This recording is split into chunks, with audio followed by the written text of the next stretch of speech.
تو مفضل جو ہے جو کہ ایک طرح کا موصوف بھی ہے، اس کے مطابق اس میں تفضیل کو لانا ضروری ہے۔ جیسے زید الافضل، زید چونکہ مفرد ہے اسی لیے ہم نے واحد ہی لایا اس کو، اور مذکر لایا الزیدانی الافضلانی، تو تثنیہ آیا زید کا، اس طرح یہاں بھی تثنیہ لایا اور مذکر ہی لایا۔ اگر مؤنث آئی تو مؤنث ہندن الفضلا، ہندن الفضلا، اس طریقے سے موصوف کے مطابق اس کو لانا ہے، یعنی مفضل کے مطابق اس کو لانا ہے۔ یہ ہو گئے دو طریقے۔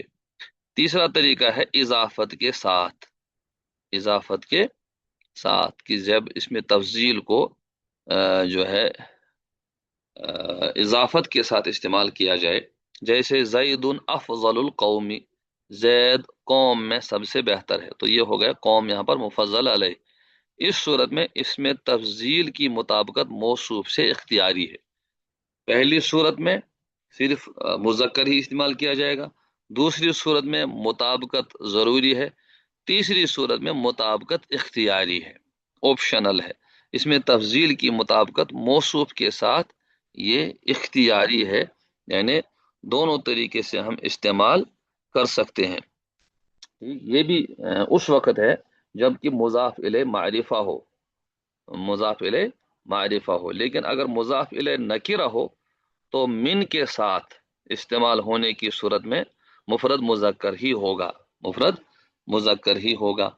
ٹھیک، تو جو مثالیں انہوں نے دی ہیں یہ انہوں نے اسی کی دی ہیں جب کہ مضاف الیہ معرفہ ہے، مضاف الیہ نکرہ انہوں نے یہاں نہیں لایا ہے۔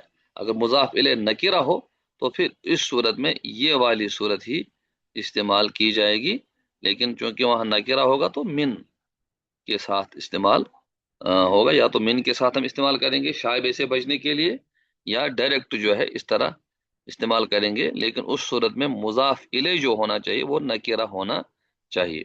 تو قاعدے میں صرف مضاف الیہ معرفے کی مثالیں دی ہوئی ہے۔ تو تیسرا طریقہ ہے اضافت کے ساتھ، جیسے زید افضل القومی، زید قوم میں سب سے افضل ہے۔ اس صورت میں اس میں تفضیل کی مطابقت اپنے موصوف کے ساتھ یا اپنے مفضل کے ساتھ یہ اختیاری ہے، آپشنل ہے۔ جیسے الزیدانی افضل الناس، الزیدانی افضل الناس، دونوں زید لوگوں میں سب سے افضل ہیں۔ اور یہ بھی کہہ سکتے ہیں الزیدانی افضل الناس، تو یہاں نون بھی گر گیا، الف لام بھی گر گیا، کیونکہ مضاف میں نہ تو الف لام باقی رہ سکتا ہے اور نہ نون تثنیہ باقی رہ سکتا ہے، لہذا الزیدانی افضل الناس، الزیدانی افضل الناس یہ بھی استعمال کر سکتے ہیں۔ یا ہند افضل النساء، تو یہ عدم مطابقت ہے، اور مطابقت کے ساتھ ہند فضل النساء، ہند فضل النساء، اس طریقے سے ہے۔ اور قرآن کریم میں ہے اشد الناس عداوتن، اشد الناس عداوتن، اس سے پہلے یہود اور ہنود کا تذکرہ آیا ہے، تو وہاں پر قوم حالانکہ اس سے پہلے ہے، لیکن اس کے باوجود اس کو واحد مذکر لایا گیا ہے۔ تو یہ اس کے تین طریقے آپ کے سامنے آئے کہ کس طریقے سے اس کو استعمال کیا جا سکتا ہے۔ ٹھیک، تو اس میں تفضیل کا استعمال مذکورہ بالا صورتوں کے سوا جائز نہیں ہے۔ ٹھیک، یہ جو تین صورتیں آئی اس میں تفضیل کی، ان تین صورتوں کے علاوہ کوئی اور طریقہ جائز نہیں ہے۔ ٹھیک، تو اللہ یہ کہ ایک صورت ہے وہ ہے مطلب استثناء ہے، مگر جب مفضل علیہ معلوم ہو، مفضل علیہ معلوم ہو اور معین ہو تو اس وقت من یا اضافت دونوں کو حذف کیا جا سکتا ہے۔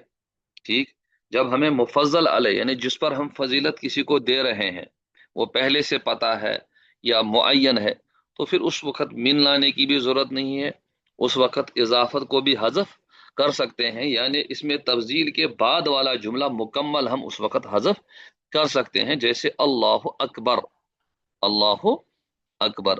تو یہاں پر جو مفضل علیہ ہے اکبر و کل شے، ہر چیز سے بڑا، یا اکبر و من کل شے، تو دونوں صورتیں ہو سکتی تھی۔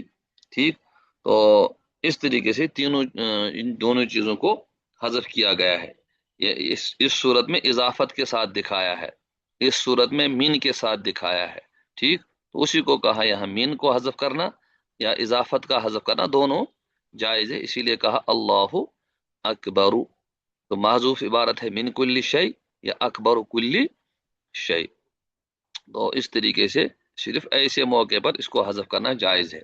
اسی طریقے سے من جملہ تین صورتوں میں سے دو کا جمع کرنا بھی ناجائز ہے، یعنی ایک ساتھ ہم دو صورتوں کو جمع نہیں کر سکتے، جیسے زید الافضل من امر، یہ بھی صورت غلط ہے، کیوں؟ کیونکہ یہاں پر ہم نے زید الافضل کہا، تو پھر من استعمال نہیں ہو سکتا، یا پھر ہمیں اس سے الف لام ہٹانا پڑے گا، زید افضل من امر، ٹھیک؟